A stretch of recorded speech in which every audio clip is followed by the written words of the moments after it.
की है। वापस लौट करके देवता और राक्षस आए, समुद्र का मंथन पुनः प्रारंभ हुआ तो इसमें से 14 रत्न निकले। कामधेनु गाय निकली है जो ऋषियों को दी गई। उच्च श्रवा घोड़ा राक्षसों के राजा बलि ने लिया। चंद्रमा भगवान शंकर को दिया।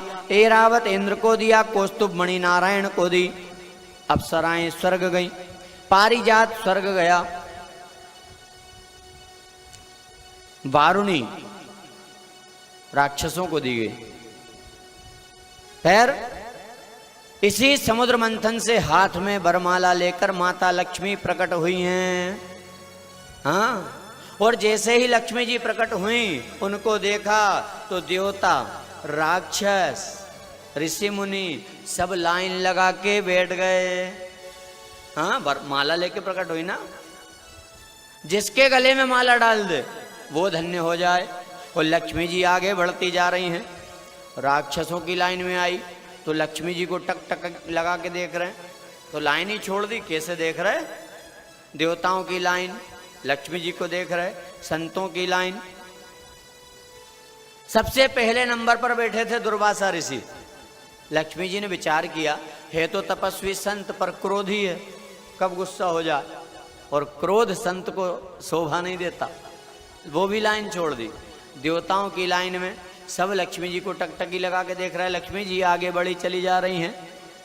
चलते चलते भगवान नारायण के सामने पहुंची। सांवला स्वरूप भगवान का, घुंघराले बाल भगवान के, और भगवान नीचे देख रहे हैं, मंद मंद मुस्कुरा रहे हैं। लक्ष्मी जी देखती हैं क्या?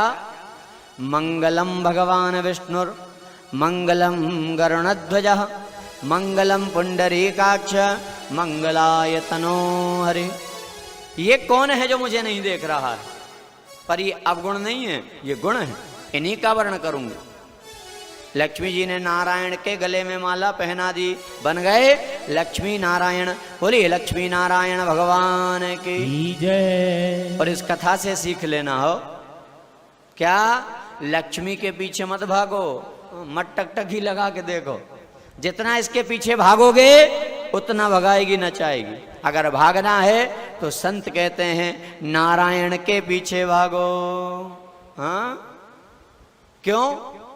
माया माया सब भजे, मायापति भजे नहीं कोय, और जो मायापति को भजे माया चेरी होए। भागना है तो नारायण के पीछे भागो।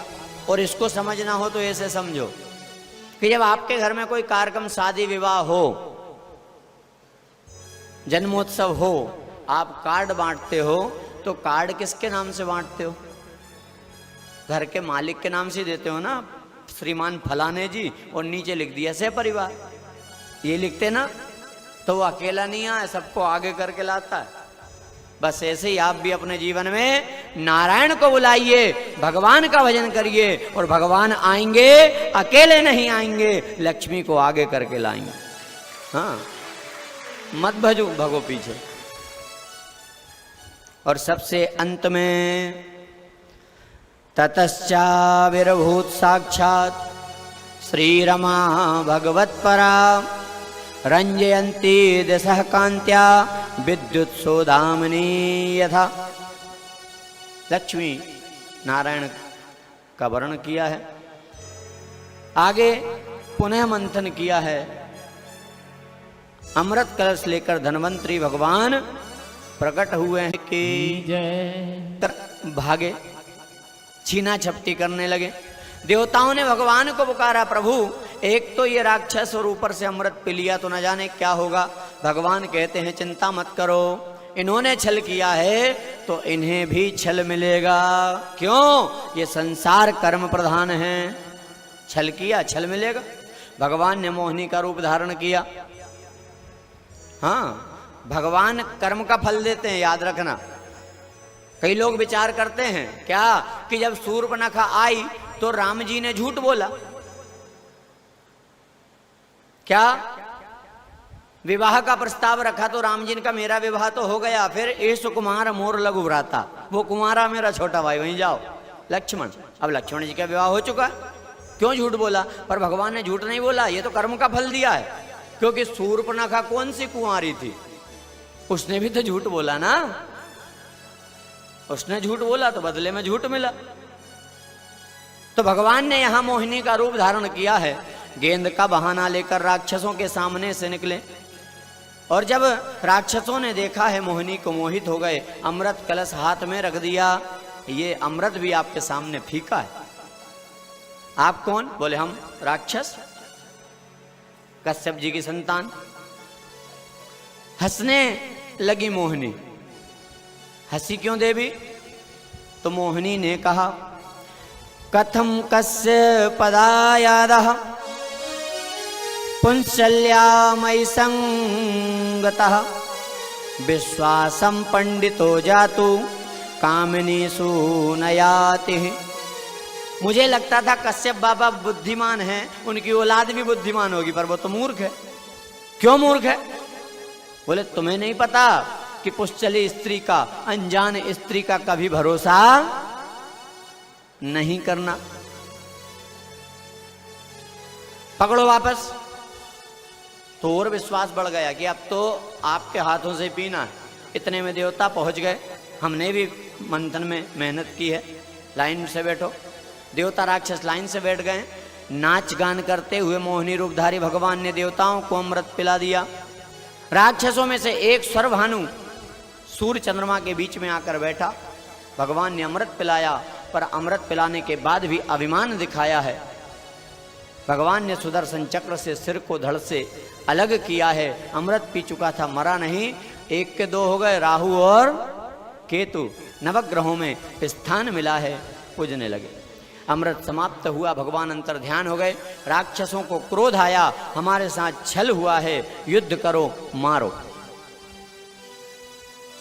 युद्ध हुआ। देवता अमृत पी चुके थे, राक्षसों को पराजित किया, स्वर्ग पर आरूढ़ हुए। इधर राक्षस अधमरे पड़े हैं, तो गुरु शुक्राचार्य जी आए, सबको मृत संजीवनी विद्या से स्वस्थ किया। अस्ताचल पर्वत की तलहटी में ले गए और पूछा कि अमृत तुम्हारे हाथ में था, क्यों नहीं पिया? बोले गुरुजी पीते तो मगर वो मोहिनी आ गई ना। हाँ, पीते तो मगर, ये मगर गड़बड़ करती है। आपने कहा होगा चलो द्वारिका, चलते तो मगर, बोला किसी ने? नहीं। हाँ? चलते तो मगर, पर जो मगर की पकड़ से निकल के आए वो आ गए। हाँ, रोज निरंतर आ रहे हैं। आज रामपुर से भी हमारे कैलाश साहू जी सा परिवार, इटारसी से परमादरणीय नीरज चौरे जी सा परिवार, और भी कोई आया हो हम ना देख पाए हों, तो सभी का और साथ में आप सब बधाई के पात्र हैं। तो जोरदार तालियां एक बार खुद के लिए। कोई बजाए ना बजाए, अपनी बजा लो। हाँ? तो सबको स्वस्थ किया है गुरु शुक्राचार्य ने, और धार्मिक कार्य प्रारंभ करवाए।